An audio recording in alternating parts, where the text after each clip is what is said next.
အားလုံးပဲမင်္ဂလာပါဗျာကျွန်တော်တို့ဒီနေ့မှာတော့ Python ရဲ့ Iterator ဆိုတဲ့เนาะဒီ object အကြောင်းကိုဆွေးနွေးသွားမှာဖြစ်ပါတယ် sorry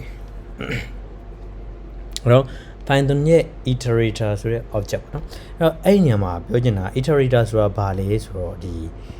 ဟာပေါ့ countable number of values ပေါ့နော်အဲ့တော့ number of values တွေ countable ပေါ့ရေတွက်လို့ရတဲ့ number of values တွေပေါ့နော်အဲ့တော့အဲ့လိုရေတွက်လို့ရတဲ့ number of values တွေကိုကျွန်တော်တို့ဒီ store လုပ်ပြီးတဲ့เนาะ object မျိုးအစားပေါ့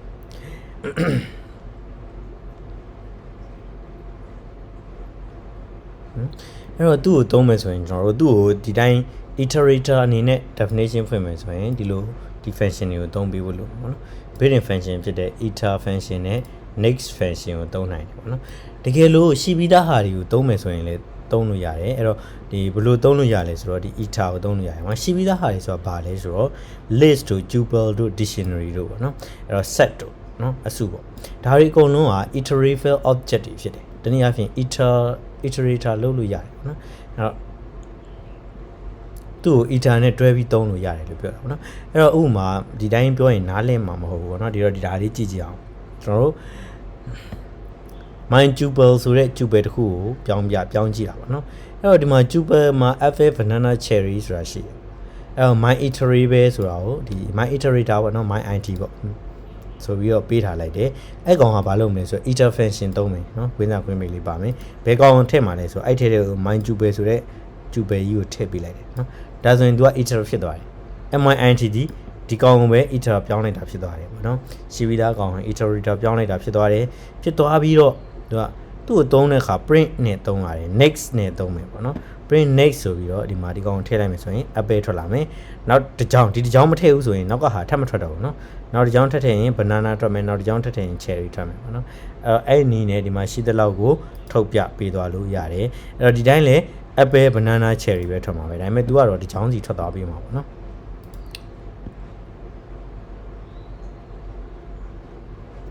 ဒါ string ကိုတော့မှ तू က iterator ပြောင်းလို့ရဥပမာ banana ပေါ့အဲ့တော့ my string က banana ဆိုတာဆိုကြပါစို့เนาะ banana ပေါ့အဲ့တော့ my int ဆိုတဲ့ iterator ကို my string ကို iter ပြောင်းလိုက်မယ်ဒါဆိုရင်ဘာထွက်လာမလဲဆိုတော့ b a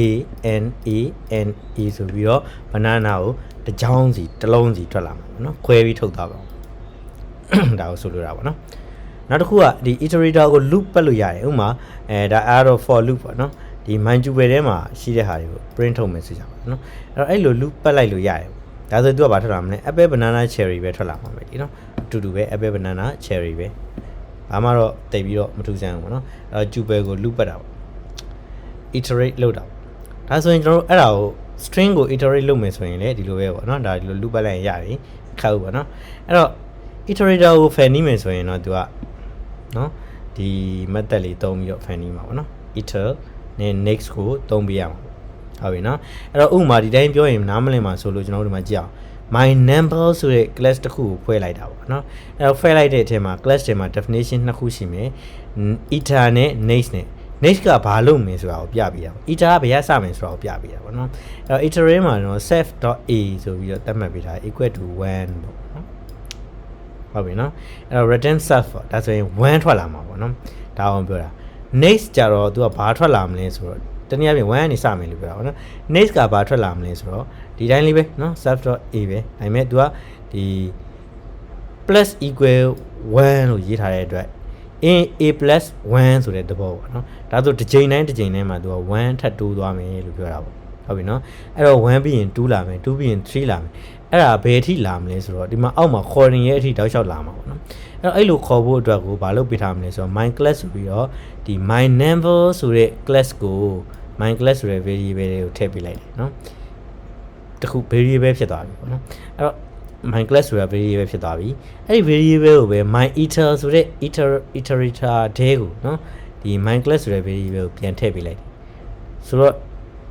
ဒီတမတ်ချက်ကိုပဲဒီထက်ကိုပြန်ထည့်ပေးလိုက်တဲ့သဘောဖြစ်သွားတာပေါ့နော်အဲ့ဒီအတွက် तू ကပထမဆုံး तू ကဒီမှာ1နဲ့စမယ်လို့ပြောထားတဲ့အတွက်ဒီမှာ1ထွက်လာမှာဒီအကြောင်းထိုင်နော်အဲ့တော့အဲ့ဒီမှာနောက်ထပ်တစ်ကြောင်းထည့်ရင်2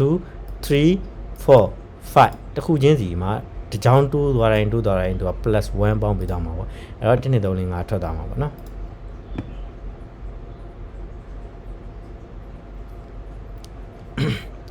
ဟုတ်ပြီနော်အဲ့တော့ဒီမှာပေါ့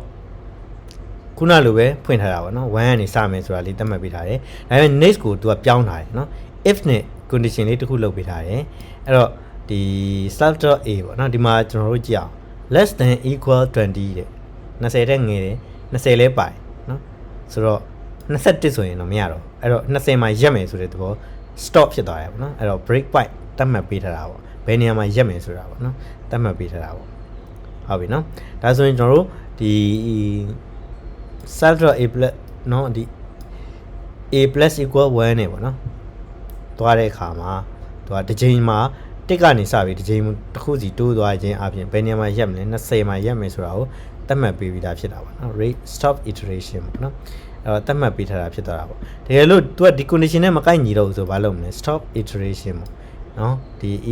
iterator လုပ်နေတဲ့လုပ်ဆောင်ချက်တွေကိုရက်ပြလိုက်မယ်လို့ပြောတာပေါ့နော်ဒါတော့20မှာရက်မယ်လို့ပြောတာ ਨੇ အတူတူပဲပေါ့တကယ်လို့ဒီညမှာ equal မပါဘူး greater than 20ဆိုရင်19မှာရက်မယ်လို့ပြော sorry less than 20ဆိုရင်19မှာရက်မယ်လို့ပြောတာဖြစ်သွားတယ်ပေါ့နော်ကျန်တာတော့ခုနဟာနဲ့အတူတူပဲနော်အဲ့တော့ my class variable တွေကိုအဲ့ function ကြီးတစ်ခုလုံးနော်အဲ့ class ကြီးတစ်ခုလုံးထည့်လိုက်နော်ဒီ object ကြီးတစ်ခုလုံး class ကိုထည့်လိုက်နော်ထည့်ပြီးတော့တဲ့အခါမှာ my iter ဆိုပြီးတော့နောက်ထပ် iterator ရဲ့ဒီ variable သတ်မှတ်ပေးပြီးတော့ခုန class ကိုအဲ့ iter ဆိုတဲ့ဒီထဲကိုထည့်ပေးလိုက်တာနော်ဒါဆိုရင်ကျွန်တော်တို့ for နဲ့ loop ပတ်တဲ့အခါဒီဟာတကယ်လို့ဒီ conditioner မသတ်မှတ်ပေးထားဘူးဆိုရင်သူကတောက်လျှောက်ခဏနေမဆုံးသေးနော်သွားနေတော့မှာဟုတ်ပြီနော်အဲ့တော့ကျွန်တော်တို့အခုက20မှာရက်အောင်လုပ်လိုက်တာပေါ့ဒါကြောင့်မလို့20မှာရက်တော့အောင်တကယ်လို့များဒီမှာနော် pre point မပါခဲ့ဘူးဆိုရင်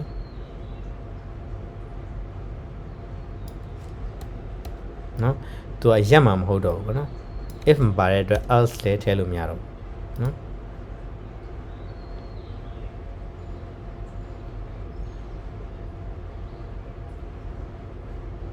အဲ့ဒါသူကမှရက်မှာမဟုတ်တော့ဘဲနဲ့တောက်လျှောက်နော်သွားပြီးနောက်ဆုံးကျွန်တော်တို့ရဲ့ RAM နဲ့ CPU တွေအကုန်လုံးကုန်သွားတော့မှသူကရက်သွားမှာပေါ့နော်ကြောက်စရာကောင်းတယ်နော်အဲ့တော့ဒီ stop ဘယ်နေရာမှာ break လုပ်မယ်ဆိုတဲ့ point ကြီးလိုတယ်ပေါ့နော်မဟုတ်ရင် for loop က infinite loop ဖြစ်နေပြီးတော့ဘယ်တော့မှမရက်တော့ဘဲနဲ့ပေါ့နော်အားလုံး memory တွေပြည့်တဲ့ဒီသူကဆက်ပြီးသွားနေတော့မှာ